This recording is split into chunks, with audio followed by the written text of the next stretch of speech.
যে পৃথিবীতে যত আবাদত আছে এই সবগুলো আবাদত কিন্তু দেখা যায়। যেমন আমরা যখন সালাত অফার করি এটা দেখা যায় যে একজন রুকু করছে, সিজদা করছে। তারপর আমরা যখন জাকাত দেই এটা দেখা যায় একজন দিচ্ছে আরেকজন নিচ্ছে। যে একজন কোরআন নিয়ে পড়ছে, সামওয়ান ইজ রিসাইটিং। কিন্তু সিয়াম পালন করলে দেখা যায় না। এই যে সকাল থেকে সন্ধ্যা পর্যন্ত আমরা সিয়াম পালন করছি, এটাকে দেখা যায়? এইখানে দেখে বোঝার উপায় আছে যে আমরা যে সিয়াম পালন করেছি, বা একজনকে দেখিয়ে যদি জিজ্ঞেস করা হয় যে এই লোকটা রোজা রেখেছে কি রাখে নাই, আপনি বলেন, বলা যাবে? কারণ কারো চেহারা দেখলে বোঝা যায় না।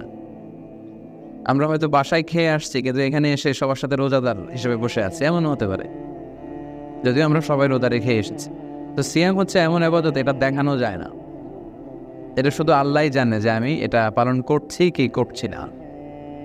এজন্য আল্লাহ সিয়ামের ক্ষেত্রে স্পেশালি বললেন লাআল্লাকুম তাত্তাকুন, যাতে করে আল্লাহর ভয়টা তোমাদের মধ্যে ডেভেলপ করে। এটাই হচ্ছে সিয়ামের মূল উদ্দেশ্য। ওমর ফারুক রাদিয়াল্লাহু তাআলা আনহু, তিনি উবাই ইবনে কাব রাদিয়াল্লাহু তাআলা আনহুকে একবার জিজ্ঞেস করেছিলেন, ইয়া উবাই, হে উবাই, মা হুয়া তাকওয়া, তাকওয়া কি? এই যে আল্লাহ বললেন লাআল্লাকুম তাত্তাকুন, সিয়াম পালনে তাকওয়া অর্জিত হয়, তাকওয়া কি? তখন উবাই ইবনে কাব বললেন, আমা সালাকতা তরিকান যা শাও, হে ওমর, আপনি কি কখনো কাঁটাযুক্ত কোনো রাস্তা দিয়ে হাঁটেননি? ওমর ফারুক বললেন, বালা, হ্যাঁ হেঁটেছি। তো উবাই ইবনে কাব বললেন, কিভাবে হেঁটেছেন? ওমর ফারুক বললেন, আমি খুব সাবধানে হেঁটেছি, যাতে কোনো কাঁটা, ক্যাকটাস, গুলমুলতা আমার জামায় না বেঁধে যায়, খুব সাবধানে হেঁটেছি। উবাই ইবনে কাব বললেন, হ্যাঁ দা হুয়া তাকওয়া, এটাই তো তাকওয়া, এটাই তাকওয়া, দিস ইজ তাকওয়া। এই পৃথিবীতে চলতি পথে শয়তানের হাতছানি, অন্যায়, পাপাচার, এগুলো আমাদেরকে ওয়াসওয়াসা দিতে চাইবে, গ্রাস করতে চাইবে। কিন্তু বিশ্বাসী মুত্তাকি মানুষ এমনভাবে সে চলবে যাতে করে এই পাপ পঙ্কিলতা তাকে স্পর্শ করতে না পারে। দিস ইজ তাকওয়া। তাকওয়ার ব্যাপারে সর্বশেষ একটি কথা বলে আমি আমার আলোচনা শেষ করে দিচ্ছি। উমর ফারুক রাদিয়াল্লাহু তাআলা আনহু, আপনারা জানেন, ইসলামের দ্বিতীয় খলিফা। সহিহ বুখারীতে এসেছে, উনি থাকতেন ফি আওয়ালিল মদিনা, মদিনার উঁচু এলাকায়, আপার সাইডে। ওনার অভ্যেস ছিল উনি রাত্রেবেলা জনগণের খোঁজ খবর নিতেন, কে কেমন আছে, ছদ্মবেশে।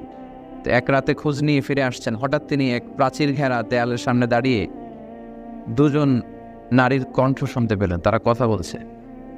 তো তিনি থমকে দাঁড়ালেন, তিনি মনোযোগ দিয়ে খেয়াল করে শুনবার চেষ্টা করছেন যে তারা কি বলছে। তো তিনি শুনতে পেলেন যে বয়স্ক একটা কণ্ঠ ভেসে আসছে একজন নারীর। তিনি তার মেয়েকে উদ্দেশ্য করে বলছে যে, মা, তুমি তাড়াতাড়ি ওটের দুধ দহন করো আর এই দুধের সাথে পানি মিশাও, তাহলে বাজারে অনেক বেশি দামে বিক্রি করা যাবে। তো তখন তিনি কাউকে দেখতে পাচ্ছেন না, শুনতে পাচ্ছেন যে এবার মেয়েটা উত্তর করছে যে, মা, আপনি কি জানেন না, ওমর ফারুক তো বিধান জারি করেছে যে মদিনায় দুধের সাথে পানি মেশানো হয়েছে, এটা যদি প্রমাণিত হয় তাকে কঠিন শাস্তি দেওয়া হবে। তখন মা বলছে যে, এত গভীর রাত, এখন ওমর ফারুককে তুমি পেলে কোথায়? সে নাই, সিকিউরিটি নাই, তার সৈনিকেরা নাই, কেউ তো নাই, তাড়াতাড়ি তুমি দুধের সাথে পানি মেশাও। তো তখন ওই বৃদ্ধা মহিলার মেয়েটি একটা অসাধারণ আনসার করেছিল। তখন মেয়েটি বলেছিল, ইয়া উম্মি, মানে হে আমার মা, লাউলা রাআ আমার, লা রাআ রব্ব আমার, মানে হে মা, ওমর যদি নাও দেখে, ওমরের রব আল্লাহ কিন্তু দেখে।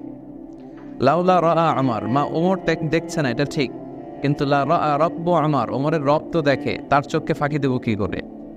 দিস ইজ তাকওয়া। সম্মানিত ভাই এবং বোনেরা, দিস ইজ কল তাকওয়া। এটাই তাকওয়া, যে পৃথিবীর কেউ দেখে না কিন্তু আল্লাহ দেখে, এটা হচ্ছে তাকওয়া। এজন্য আল্লাহ বলছেন লাআল্লাকুম তাত্তাকুন, এই সিয়াম প্র্যাকটিস করার মধ্য দিয়ে তোমাদের মধ্যে তাকওয়ার এই গুণটা ডেভেলপ হবে।